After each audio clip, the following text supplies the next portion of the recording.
Dentuman meriam menyambut kedatangan Perdana Menteri Jepang Shinzo Abe di Istana Bogor. Kedatangan orang nomor 1 di pemerintahan negeri Sakura ini juga disambut ribuan warga Bogor yang berjajar di sepanjang jalan menuju Istana Bogor.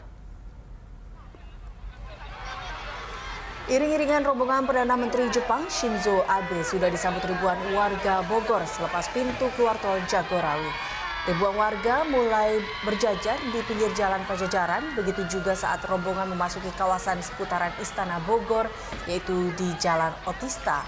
Sambutan warga makin meriah saat memasuki kawasan utama Jalan Juanda menuju pintu 1 Istana Bogor. Ribuan pelajar dengan membawa bendera Jepang dan Indonesia menyambut di sepanjang jalan hingga rombongan memasuki Istana Bogor. Uniknya rombongan Perdana Menteri Jepang juga disambut dentuman meriam. 19 kali dentuman meriam ditembakkan dari pasukan Batalion Armet 7 Bekasi.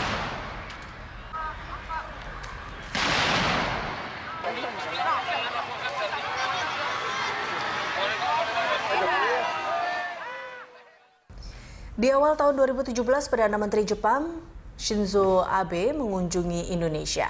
Abe bertemu Presiden Joko Widodo dan direncanakan membahas peningkatan kerjasama Jepang-Indonesia dalam bidang perdagangan dan investasi. Tahun 2017, hubungan antara Indonesia dan Jepang telah memasuki tahun ke-59.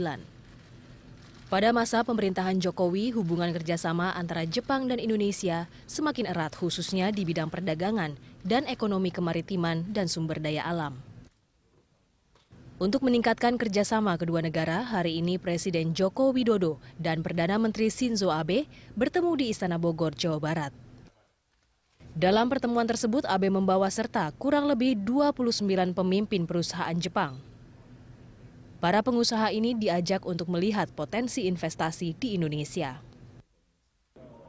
Fokus utama dari lawatan Abe di Indonesia adalah memperkuat jalinan kerjasama ekonomi. Lawatan Abe ke Indonesia ini disebutnya misi perdagangan. Jepang ingin meningkatkan kerjasama perdagangan dengan pemerintah dan swasta di Indonesia. Perluasan di sektor perdagangan dan investasi turut membantu pertumbuhan ekonomi bagi Indonesia dan Jepang. Jepang dan Indonesia juga akan sepakat meningkatkan kerjasama dalam pembangunan infrastruktur termasuk pembangunan Pelabuhan Patimbang di Subang, Jawa Barat, serta kereta api semi cepat Jakarta-Surabaya. Kerjasama dengan Indonesia dianggap penting oleh Jepang karena Indonesia termasuk salah satu negara pilar di ASEAN. Selain itu, Jepang berharap Indonesia menjadi negara perekat hubungan antara negara ASEAN dan hubungan dengan pemerintahan Jepang. Tim Liputan Berita 1.